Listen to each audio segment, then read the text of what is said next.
በስልክ ያወራኛል 24 ሰዓት። ኦቨር ፍቅር ገብቶት ነበር። የፈለግኩበት ቦታ ይዤ እሄዳለሁ። ወንበር ላይ ቆሜ ጨፍሬ በቦዲጋርድ ነበር የሚያስቆመኝ፣ ብር ከፍሉ ማለት ነው። ወንበር ላይ ቆሜ ጨፈርኩ እንደፈለግኩ እየሆንኩኝ ማለት ነው። ከዛ ያው ሁሉ አለፈ። ከዛም በኋላ ይሄ ከባሏ ያልኩሽ ሳስቶሸት ከሶሪያ ምናምን እስር ቤት ያስፈታቸው ይመጣል። እሱም ማንም ሰው ያውቁታል። በጣም ነው የሚፈሩት። ከመግደል ወደኋላ የማይል ባለጌ ነው። ባለጌ ገሎሽ እንኳን የት እንደሚያደርግሽ አይታወቅም። በጣም ከባድ ሰው ነው። እሱን ላከችብኝ። ቀጥ ብሎ መጣ። እላይኔ ልሸና ነበር አብዬ እመብርሃንን። እኔ ሰው ማልፈራ ልጅ ነኝ። ከሰው ጋር ተደባድቤ ያለው ያለፈ ታሪኮችን አልነገርኩሽም። እኔ አበሻ ሴት በራሴ ጉዳይ ብዬ ተጣልቼ ፍቅረኛ ነበር። በዛ ተጣልቼ የወጋው ሴት ነኝ። ብዙ ደረጃ ተዳርሻል። ብዙ ነገር አልፌያለሁ። ግን በእሷ ጉዳይ ላይ በጣም ነበር የፈራሁት። ከወንድ ጋር መጣለዋ ተፈነካክቼ ክለብ ላይ ተወጋግቼ የምወጣ ልጅ በእሷ ጉዳይ ላይ ፈራው። ቃላቶቿ ያስፈራ። ስታደርግም ስላየው ሌላ አበሻ ላይ አድርጋ ስላየው ፈራዋት። መጣ። ሲመጣ ማዛ ማንክ ብላ ወራችው። ቁጭ አድርጋ አናገረችው። እዚህ ጉዳይ ላይ ማዛ ይቅርታ ስላስገባች በጣም ይቅርታ እህቴ፣ ስምሽንም ስለጠራው በጣም ይቅርታ። አንቺ እንደማትፈራ አውቃለሁ። የተከበረች ሴት ናት። እሷን የመንካት ደግሞ ከእሷ ጋር መወዳደርም አትችልም። ሲጀመር ማዛ አትፈራት አውቃለሁ። የተከበረች ሴት ናት። በጣም የሚወዷት ሰው ናት። ትልቅ ሴት ናት። ክቡር ሴት ናት። ሰውየውን አናገረችው። አናገረኝ። ሲያይኝ ገና ልጅ ነኝ። አንቺ ገና ከእሷ ጋር በምን ተገናኝታችሁ ነው? አንቺ የት እሷ የት አለ። ሲያይኝ በቃ የእሷ እድሜ ታይም ላይ ያለው ሴት ጓደኛው መስየዋለሁ። አንቺ እና እሱ በምን ተገናኝታችሁ? አንቺ ገና ወጣትሽ ልጅሽ ምን ትሰሪያለሽ ከእሷ ስራ ላይ አይቶኝ ማለት ነው። ከዛም በኋላ አልቅሽን የነገርኩት ነኝ ሲለኝ አይ አልኩ። ማዛ ኃላፊነት ወስዳ ከኔ ጋር ወስዳህ እንሄድጎ በሰላም ትመልሳታል። አሁን ማሳይ ብሎ ቃል ገብቶላት ጓደኞቹም በደንብ ስለሚያውቋት እሷ ላይ ይዣት ሄድና አለ እሱ ይዛት እኔ ጋር ከመጣህ እሷን ይዛ እኔ ጋር ከመታወት አንተ ወደ ህይወት ይመልሳለሁ ብለው ነበር። እውነቱ ሳያውቅ በፊት ነው። እኔ ጋር ሲመጣ ሰው የሚያውቁ ሰው የተከበሩ ሰዎች ሲያወሩት ከእሷ ይልቅ እነሱ ይሰማ። ልጁ አስተዋይ ሰው ነው።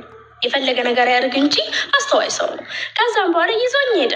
ነገረን የተባለ ያለችውንም መጥቶ ነገረና ይዞኝ ሄደ።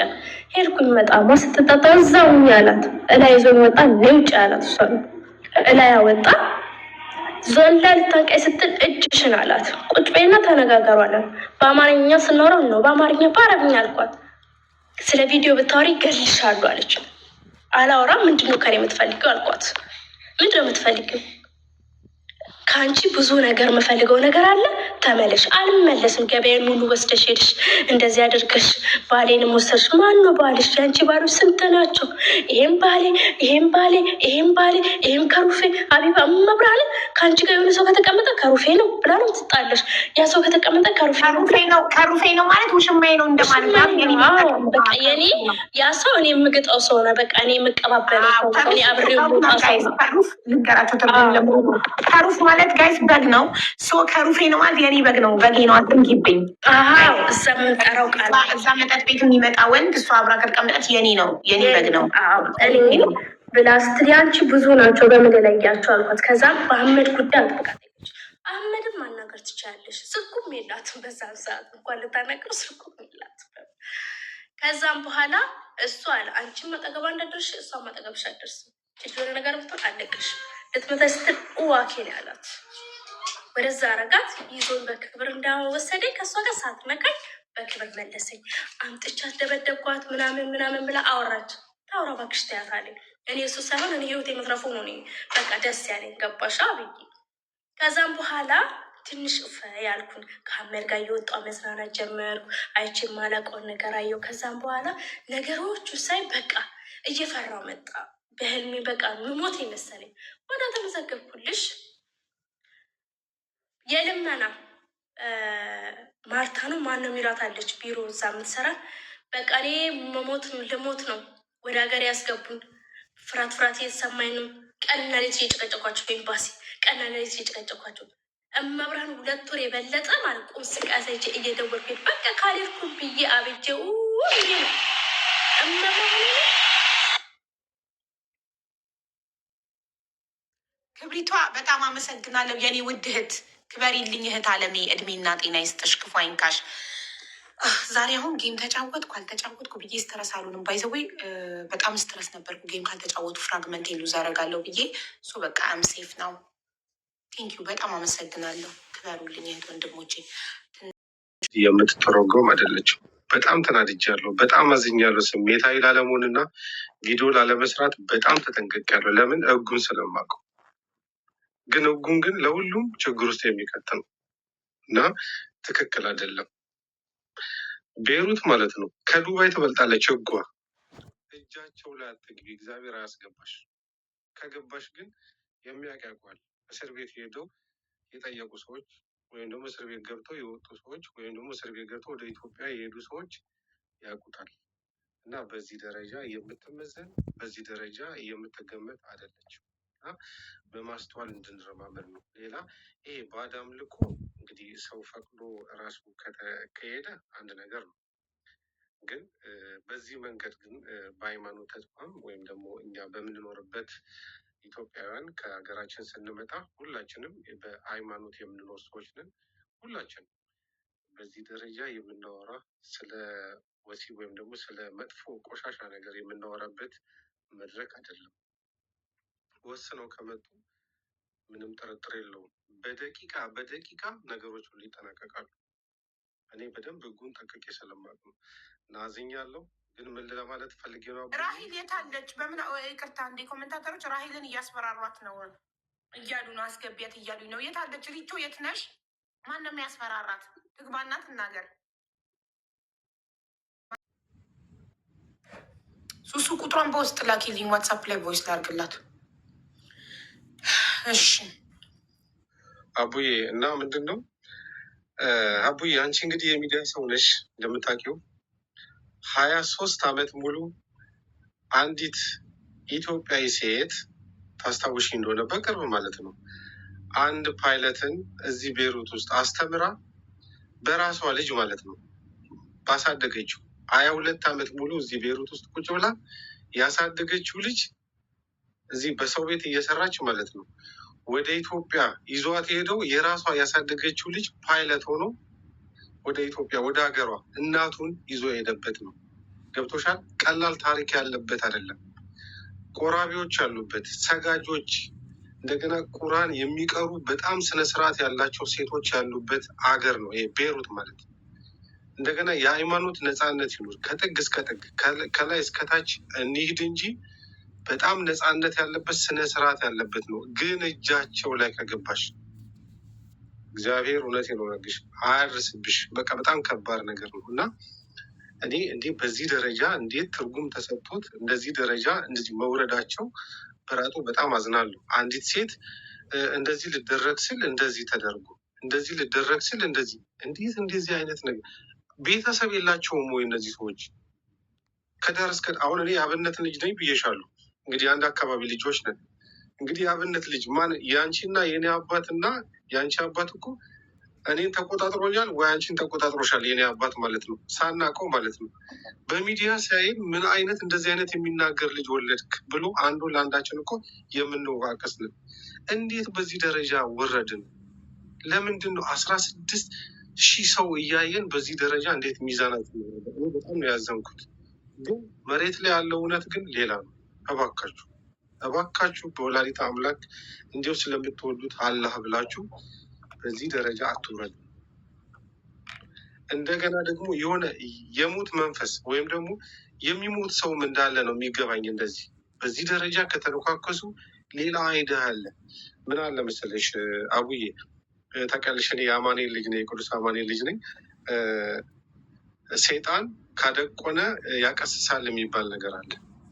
ፍጻሜው አያምርም እና ፋይናል ላይ መጨረሻ ላይ ያየሁሽ ነገር ደስ የሚል ነገር ነው ያየሁሽ። ምንድነው ወደ እርቅ ሂዱ ሳትታረቁ አትሄዱም እኔም አልተኛም ብለሽ ነበር። እና አንድ አይነት ነገሮች ነው መፈጸም ያለባቸው። ግን የዘራችሁት ነገር ግን ታጭዱታላችሁ።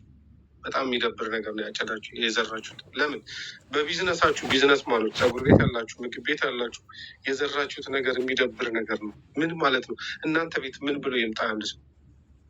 ሌላው በዚህ አጋጣሚ አቡዬ ድሉን ከሰጠሽኝ የማዳም ቤት ልጆች ጠፍታችሁ የምትኖሩ አያችሁ፣ በውጭ መስራት ከባድ ነገሩ ይሄ ነው። አያጓጓም። አትጓጉ። ክብራችሁን ጠብቁ፣ ሂዱ። ስነስርዓታችሁን ጠብቃችሁ ሂዱ። አስታውሱ፣ ከኢትዮጵያ ስትመጡ ቁራን ቀርታችሁ። ይቅርታ አድርግ፣ አልገባኝም። ማለት ለምን እውነታው ለምን ሀቁን አወጡ ነው ማለት ሀቁን መውጣቱን እየተቃወምክ ነው? ስላልገባኝ ነው ሀሳብ። ከይቅርታ ከወንድሙ እውነቱ እኮ ሲወጣ ነው ያንን ቆሻሻ ነገር ስናወግዝ ሀቁ ሲወጣ ሲያፍሩ ነው እኮ እነዚህ ሰዎች የሚያቆሙት አይደል? መሸፈን የለበትም። እስከ ዛሬ ለአመታት ተሸፋፍኖ ኖሯል። ብዙ እህቶች አልቅሰው ተበድለው ብዙ ነገር ሆነው ከቤሩት ወጥተዋል። ለምን? ሁሉም ስለሚፈራና ስለሚሸፋፈን። ይህንን ዝምታ ሰብሮ የወጣ ሰው ያፈነዳው ሰው ሊመሰገን ሊደነቅ ይገባል። መወገዝ ያለባቸው እነዛ አድራጊዎቹ ናቸው። አድራጊዎቹ ደግሞ እዚህ ጋ የሉም። ቆንጽላ ወይም ኢትዮጵያን ኮሚኒቲ አቅም ካለው ይጥራና እነዛን አካላት ይገስጻቸው። ደውሎ በስልካቸው ገነት ትባላለች መተት የምታሰራው እህቶችን በብር ለወንዶች $100 $200 ለአረቦች የምትሸጠው ስሟ ገነት ይባላል። ቤሩት ውስጥ ያለ ሰው ደፍሮ ሊናገራት አይችልም፣ ይፈሯታል። ቦዲጋርዶች ስላሏት ስለምታስደበድባቸው። እኔ 9 የተለያዩ ሰዎች ቮይስ አድርገውልኛል። እርዳታ ላይ ተሳትፎ እዚህ ቤት ቁጥሬ በእርዳታ ያገኙ። እነዚህ ሰዎች ቤሩት ውስጥ ስላለን እዛ ጋር መተን መናገር አንችልም። ከቤሩት የወጣን ቀን ግን ሀቢባ እመኝኝ መተን አንቺ ቤት ላይቭ ላይ ለህዝቡ ያደረገችን እንናገራለን ብለዋል። ይህ ሁሉ ሰው አለ። ስለሚፈሯት ነው። እናንተ ኢትዮጵያን ኮሚኒቲ ደውላችሁ ጥሯትና ንገሯት ይህንን ነገር እንድታቆሙ። አቡዬ የገባሁት ለዛ ነው። በነገራችን ላይ ከህግ በላይ ማንኛውም ሰው አይሆንም መሰረቱ። በዚህ አጋጣሚ የምነግርሽ አሁን የዚህ ሀገር ዜጋ ሚስት ነኝ፣ የዛ ሀገር ሚስት ነኝ፣ የዚህ እንደዚህ የሚባሉ ይሄ እንትን ነው። ምንም የሚያስፈልግ ነገር አይደለም። ሁሉም ሰው ከህግ በታች ነው። እንኳን እዚህ ሀገር ይቅርና ሀገራችን እንኳን ከህግ በታች ነው። ማንኛውም ነገር ሌላ ነገር ምንም የሚያስፈልግ ነገር የለም። በማስተዋል መመላለስ ያለብን ምንድን ነው? እኛ ከሀገራችን እዚህ መጣ ልንሰራ ነው የመጣ ነው። ህይወት አጋጣሚ ነች፣ ልንጋባ እንችላለን። ይሄ ማለት ግን የራሱ መስፈርቶች አሉ።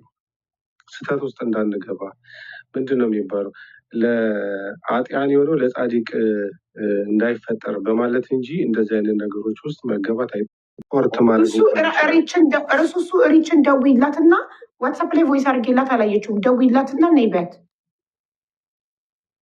እሺ ዜድ እናመሰግናለን። እውነታውን በማውጣታቸው እኛ እናመሰግናቸዋለን። ስለዚህ እስከዛሬ ማታውቁ ከሆነ ስለ እኛ መጨነቅ ያለብን ስለ ቤሩት ስም መጥፋት፣ ስለ ሀገሪቷ ስም መጥፋት ሳይሆን ስለ እህቶቻችን ህይወታቸው እየተበላሸ ስላለው እህቶቻችን መተት እየተደረገባቸው በወንድ ለወንድ እየተሸጡ እየተዛተባቸው እየተደበደቡ ላሉ እህቶቻችን ነው መጨነቅ ያለብን እንጂ ስለ ቤሩት ስም ቤሩት ሀገራችን አይደለችም፣ ኢትዮጵያ ናት ሀገራችን። ስለ ቤሩት ስም መጥፋት አይደለም መጨነቅ ያለብን። መጨነቅ ያለብን ስለ ኢትዮጵያዊ ሴት እህቶቻችን ቤሩት ላይ በሷ እየደረሰባቸው ስላሉ እህቶች ነው መጨነቅ ያለብን። ይህን እያደረገች ያለችው ገነት ናት። ጥሯትና ኤምባሲ ነግሯት እንዳንድ ኢትዮጵያ ትጣራና ሳይድ ይዤ አይደለም ግን መደረግ ያለበትና ማወቅ መቻል ያለበት ግን በዚህ ደረጃ ትልልቅ ሰዎች የሉም ወይ በውስጣችን ትልቅ ሰዎች የሉም ወይ ለማለት ያህል ነው። ትልቅ ሰዎች ግን አሉ። ግን ለምን አስፈላጊ እንደሆነ አልገባኝም። ለማንኛውም ግን እኔ ግን አሁን ተረዳው። ሚዲያ ላይ ከሚያወጡት ይልቅ ለምን በትልልቅ ሰዎች በውስጥ አልጨረሱትም ነው? በትክክል በትልልቅ ሰዎች ሞክረው ስላልቻሉ ተሸፋፍኖ ስላለፈ ሚዲያ ላይ ሲወጣ የኢትዮጵያ ሕዝብ ሲሰማው ፍርጥርጡ ይወጣል። ለዛ ነው ሰው ወዶ አይደለም ሚዲያን የሚመርጠው። አንዳንዴ ማለት ነው ውስጥ ለውስጥ የሄደ ነገር አስመሳዩ በጣም ብዙ ነው። ሚዲያ ላይ ሲወጣ ግን ሁሉ ነገር ፍርጥርጡ ይወጣል። ዓለም ላይ ያለ ህዝብ ነው የሚያየው። እቺ ልጅ አትመጣም ነበር ትናንትና ጉዳዩ ሱሱ ይዛው ሚዲያ ላይ ባትመጣ፣ ሱሱና ሪች ይዘውት ባይመጡ ይቺ ልጅ አትመጣም ነበር። ይቺ ልጅ አሁን ከቤሩት ስለወጣች ነው እንደዚህ በነፃነት መጣ ከማስረጃ ጋር ከቮይስ ጋር ጉዳዩን እንዳለ የተናገረችው ሀና። ስለዚህ ሚዲያን አትጥሉት። ሚዲያ ላይ የወጣ ነገር ጥሩ ነው፣ ለሌላው ትምህርት ይሆናል። ማንም አይደግመውም። ሚዲያ ላይ ያልተዋረደ ሰው አይተውም ይህንን ስራውን። ውስጥ ለውስጥ በሽማግሌማ ጭራሽ እንደውም ያንን ሰው ማበረታታት ነው። ያ ሰው ካልተወረደ እንደዚህ የሚያስመትት ሰው የሚያስደበድብ ሰው ሚዲያ ላይ ዓለም ፊት ፎቶ ተለጥፎ ማንነቱ ታውቆ ካልተዋረደ ይህንን ስራ አይተውም። በሽማግሌ ከሆነ 5 ፍሬ ሽማግሌዎች ነው የሰሙት፣ የልብ ልብ ይሰማዋል። ያ ሰው መማሪያ መቀጣጫ መሆን አለበት። ማንም ሰው እያመነ መተታም ሰው ጋር ሄዶ ምንም ነገር እየገዛ እየተጠቀመ ሁሉም ሰው ሊበከል አይገባም። እኛ ደግሞ እንደ አንድ ሚዲያ ተጠቃሚ ኃላፊነት አለብን። እንደዚህ አይነት ሰዎችን ማጋለጥ አለብን። ለዛ ነው ሚዲያ ላይ የመጡት። ወደዋል። ምንም ችግር የለውም። ያው ኮሚኒቲ ማለት ማህበረሰብ ማለት ነው። ማህበረሰብ ማለት ምን ማለት ነው? ያው እንግዲህ የማህበረሰብ ድምፅ ሴቶቹ መብት እንዲሆኑ ነገር ስላሉ ሴቶች አቤት ብዙ እህቶች መናገር ያቀታቸዋል። ከቻልክ ለእነሱ ድረስላቸው፣ ለእነሱ መፍትሄ ሆነ። እነዛ ሰዎች እሷ ስታናግሩና እሷ የነሱ ከእሷ ስልክ ላይ ያሉትን ነገራቶች አስፈትታችሁ አስጠፍታችሁ፣ አሁን አኪድ ይሄንን ነገር ካየች እሷ በጣም ጠንቃቃ ሴት ናት። ገባካ? ብዙ እህቶቻችንን ይዛለች፣ በምትይዘው ነገር ይዛለች። ለእነዛ እህቶች መፍትሄ ከሆናችሁ እነዛ ልጆች እራሳቸው በግላቸው ይወጣሉ። እዛ ጋር ለነፍሳቸው ይፈራሉ። እኔ በግሌ የደረሰብኝ አልኩኝ። እኔ አንተ ማዝ የምታውቃ ከሆነ እኔ ወደ ሀገሬ እስክገባ ማዛ ጋር ተጠልዬ ነው የኖርኩት። 2 ወር 3 ወር እሷ ቤት ተደብቄ ነው የኖርኩት። ከመጣሟ ቤቷ ነበር የምገባ፣ የትም አልሄድም ነበር። ቤቴ ወንድ መቶ ስለደበደበኝ ማለት ነው። ይህን የማረጋገጥ ሁሉ ያላት ሴት ናት። ገባካ? እሷ አስገድላት እንኳን ብትቀብረ የማይገኝ ሴት ናት። እኔ ሪከርድ አሰምቻለሁ። ጠንቅቄ ስለማውቃት ነው የተናገርኩት። ጠንቅቀሽ እኔ ማን እንደሆንክ ታውቂያለሽ፣ ስለ እኔ 100% ታውቂያለሽ ብላለች። ሰምተሻል? ቢባ ሪከርዱ አይደለም ቻለም ህዝብ ሰምቷል። ቅድም 19 ሺህ ህዝብ ነበር። 19 ሺህ ህዝብ ወይቷን ሰምቷል። ዛቻዋን፣ ማስፈራሪያዋን ሁሉም ሰምቷል። እኔ አገሬ ላይ የላከች ጀግና ናት። አገሬ ላይ የምሰራበት ሁለም ከዚህ በኋላ የሚሸፋፈን ነገር የለም። ሚዲያ አለላችሁ። እንደዚህ አይነት ባለጌዎችን፣ መተታሞች፣ ሌቦች ሴቶች እህቶቻችንን በዶላር $100 $200 ለአረብ የሚሸጡ እንደዚህ አይነት ባለጌዎችን አዋርዱ። ሚዲያ ላይ ደግሞ እንዳያደርጉት። ለእነዛ እህቶች ድረስላቸው፣ መፍትሄ ይሁንላቸው። ሳይፈልጉ ቤቷ ተቀምጦ $100 ተቀብላ ሳልፋ እየሰጠች ሳይፈልጉ ከወንድ ጋር ለምታስቀምጠው መጣሟ ሂድና ለእነዛ እህቶች ድረስላቸው፣ መፍትሄ ይሁንላቸው። እኛስ ወተናል፣ ፈጣሪ ይመስገን። ገባ? ከአምልጠናል። እዛ ላሉት ታምቆ ያሉ አሉ። ስለዚህ በሽማግሌ ምናምን የሚባል ነገር የለም ከዚህ በኋላ። ምንም ነገር ስትበደሉ ስትደረጉ ውዶቼ አውጡት፣ ሚዲያ ላይ አፍረጥርጡት። እሺ ሚዲያ ላይ ነው መፍትሄ የምታገኙት። በሽማግሌማ ምንም መፍትሄ አልተገኘም። 5 ፍሬ ሽማግሌ ነው የሚያውቀው፣ ማንም አያውቅም እያሉ አልተዋረዱማ። ዓለም አልሰማባቸውም ጉዳቸውን። እስከዛሬ በሽማግሌ አባብለው ስላልሆነ ነው ሚዲያ ላይ የወጡት። ሚዲያ ላይ የወጣ የተዋረደ ሰው እንዴት ስራውን እንደሚሰራ ማን አምኖ ከዛ ሰው ጋር ዲል እንደሚያደርግ አብረን እናያለን። ይህንን ስራ ታቆማለች፣ ታቆም። ቆንስላው ጠርቶ ያናግራት። መልካም አቡዬ። ለማንኛውም እኔ ማንም አላከኝም። በራሴ ተነሳሽነት በራሴ ኮንፊደንስ ያለኝ ሰው ነኝ። እኔ ከማንም ጋር ምንም ግንኙነት ኮሜንታተሮች ያሉትን መስማት የለብንም። እነሱ ዝም ብለው እንደምጣላቸው ኮሜንቶች ችግር የለውም። ብቻ አመዴ ገበያ ነው ያደግኩት። የቡናና የጊዮርጊስ ደጋፊ ውስጥ ቁጭ ብዬ ነው ያደግኩት እና ማን ምን እንደሚል አውቃለሁ። ችግር የለውም። ኤኒዌይ በማስተዋል እንረማመድ። ዋናው ነገር የሰው ነፍስ የሰው ህይወት ማትረፍ ነው።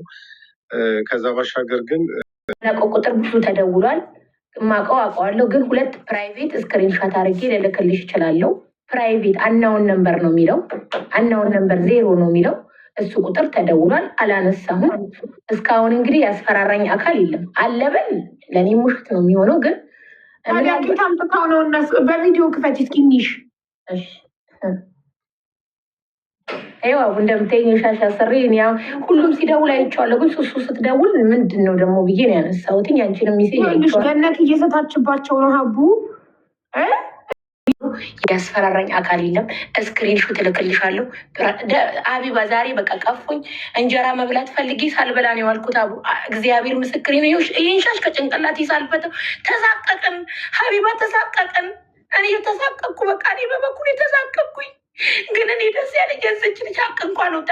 ተጨፍልቀን ነው የምንሰደበው። ሀቢባ ገና ለገና ራይል ስኒና ጀበና ይዛ እኔ ሱሱ ልቤን ጠንቅቃ ታውቀዋለች። ጠንቅቃ ማለት ነው ገባሽ? እኔም እሷን ጠንቅቄ አውቃታለሁ ልቧን። ምናልባት አሁን ሳለቅስ ልታስመስል እኔ ትናንት አይተሽኛል ሀቢባ። የማስመስለውም ነገር ምንም ነገር የለም። ይሄ ነገር እየቆየ እየተጫወ ለምን ኤምባሲ ጠርቶ አያናግረንም እንዴ? እኔ በግሌ ሰላም አርሲ እኔ አሁን ይኸው በዚህ 16,000 ህዝብ ፊት ለቤሩት ቆንጽላ ማስተላልፈው መልእክት ፕሊዝ ደውላችሁ እነዚህ ሰዎች ይሰብስቡ፣ አናግሯቸው። ራሄልን፣ ሱሱን፣ ገነትን ጥሩና አናግሯቸው። ገነትን ምከሯት። ምንድነው አቅም የላችሁም። አንድ ግለሰብ የሁሉ ነገር ሲያደርግ ኢትዮጵያን ቆንጽላ በቤሩት ሰው ላይ ፓወር የለውም። እኔ ሊሄድ ብዬ ሰላም አርሴማን አውርቻት ነበረ። ከዛ በኋላ ቁጥር ላከችልኝ። ደውለሽ ቀጠሮ ያዣለችን። ደውዬም ቀጠሮ አልያዝኩም፣ ግን ነገ ጠዋት 9 ሰዓት ሄጄ እሄዳለሁ። እንዴ እኔ አሁንም የምናገረው ነገር ፈራለሁ። በቃ ፈሪ ለእናቱ። እቺ ልጅ እኮ ዛሬ ሀገር ስለራቀች ነው ብዙ ነገር ያወራችሁ። እኔስ በልቼ ከሆነ እኔ ከዛ ካልጋ እኮ ስሽከረከር ነበረ። እኔስ በልቼ ከሆነ ሀቢባ፣ እኔስ ጠጥቼ ከሆነ ጠንቋይ ለራሱ አያውቅም ሊሉሽ ይችላሉ። እኔ ግን እዚህ ጋር ፈን ነው የምመጣው፣ ፈታ ልል ነው የምመጣው። ጓደኞች ያውቃሉ። ሱሱ ከኔ በለጠት እሷ እኮ ፈን ነው ምናምን ትላለች። ገባሽ? ያን የሚያውቅ ያውቃል። እኔስ በልቼ ከሆነ ሀቢባ፣ እኔስ ፈዝዤ ከሆነ ግን የሚያወጣ አምላክ አለ። አሁንም ሌላ ነገር አሁንም ስለተጠራው ነው እንጂ መጣሁት። ሀቢባ ስልኬን ዘግቼ አላይም አልሰማም ብዬ እግዚአብሔርን ጓደኞቼ ነበር። እግዚአብሔርን ሀቢባ ዋትሳፕ ኦንላይንም የለውም ግን ሱሱ ስትደውል እቺ ሴትዮ ምንድን ነው አዲስ ነገር ነው የእሷን አነሳው። ለምን ልብሽ የሚነግርሽ ነገር አለ። ገባሽ? ያንቺንም ቮይስ አየሁ። ስለዚህ እኔ ቆንጽላ ነገ ሄዳለሁ። እኔ እፈራለሁ ሀቢባ። እና ይኸው ዛሬ ሪከርድ ሳይት ስሰደብ ኦኬ ብዬ ማንም የሚያሰድብሽ እንትና ናት ቲክቶክ ከፍታ አይደለም። እኔ ጋም እየመጡ ኮመንት ላይ ገነት እየሰደበችሽ ነው ሀቡ እያሉ እየጻፉ ነበር። እንኳን ሳይ ደግ አደረገ እያልኳቸው ነበር። ምነግርሽ አንድ ሪከርደር ጋም ገብቼ ያልተናገሩ ትላንትና እኮ ጨረስን አይደለ? ተነጋገርን። እኔ እና አንቺ በአካል ነው የምንገናኘው አለች።